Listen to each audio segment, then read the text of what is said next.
জয়গুরু। শ্রী শ্রী ঠাকুরের আলোচনা প্রসঙ্গেতে আছে অভিমান মানে কি। শ্রী শ্রী ঠাকুর বললেন, অভিমান মানেই হচ্ছে নিজের ওজনকে বড় করে ভাবা। ভালোবাসতে যারা জানে না, আত্মপ্রীতিই যাদের সম্বল, তারা অভিমান নিয়েই থাকে। যে যা নিয়েই থাকো, আমি ভাবি বাঁচাটা তার অব্যাহত থাক, আমার করণীয় যেন কোনো ত্রুটি না থাকে। তারপর তার যদি কোনো দিন মর্জি হয়, সেদিন ভালোবাসতে শিখুক। আর না শেখে যদি, আমিই বা কি করতে পারি আর তুমিই বা কি করতে পারো।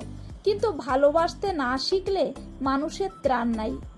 ভগবানই বলো, গুরুই বলো, পিতামাতাই বলো, গুরুজনই বলো, তাদের ভালোবাসা যতই পাই না কেন, তাতে আমাদের কোনো লাভ নেই।